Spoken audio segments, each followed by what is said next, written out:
एक माँ ये दुनिया ले छोड़ के जाते ना तो एक बेटा के दिल का के थे आओ गीत के माध्यम से आप लोग सुनाबो दिखाबो हंसी मजाक मत करा भैया प्लीज एगो संजय जी और गंगा वाला जी आओ कुछ शानदार गीत आपके बीच में आया था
जब ये दुनिया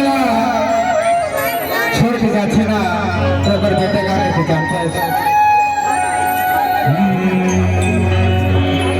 फूल लो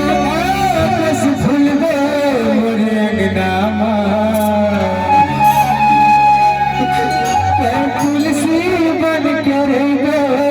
दाई मोरी चारा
Thank you.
स्वीकार करो या न करो, दुनिया की सच्चाई यही है मेरे दोस्त। आज आए हैं तो कल जाना ही पड़ेगा, इसलिए जीवन रहते ही माँ की सेवा कर लो, वही धन्य हो जाता है, उसका जीवन सफल हो जाता है। अगर वो देवी देवता भगवान को नहीं देखे, लेकिन भगवान से बढ़कर जो हमारा माँ है, जो हमारे दुनिया में लाए हैं, जो नाम दे पहचान दी, होकर सेवा मरे के बाद नहीं, जीते जीत करना चाहिए। और जब इंसान दुनिया में चंद लाभ के कारण, चंद धन के कारण गलत कर्मों में पड़ जाता है, और जो शराब नशापान अनेक गलत कार्यों का करने के बाद जब वही इंसान ये दुनिया न छोड़ के जाते ना, तो सुरता करते वो सब पुरुष के अवतारी ला कि हे बाबा, हे गुरुभासी, मांगा था मैं भीख ला और चिट्ठी को दे दे बाबा, तोड़ आशीष ला और गाय बदे दे बहुला, एक ठल सुधर गीत ला, एक ठल सुधर गीत ला। हे सब पुरुष, मैं तो दुआरी आवत हूँ, मोरा हंसा आवत है, लेकिन सरग और नरक कौन खड़े है बाबा, मोला नरक नहीं सरग लगे देते। यही आशा के साथ हमारे सोनू समझ हम परिवार आप ला सुनाए बढ़ जावत थी कि एक एक मरे व्यक्ति जब जब मरघट के तक जाते ना, तो कर हंसा बाबा बड़ो घासीदास का पुकार लगा थे, तो कहते का हंसा चले रे यम की दुआरी, कुरुबेल बैठे है सत के पुजारी, भैया मोर सतनाम गाली, दीदी मोर सतनाम गाली।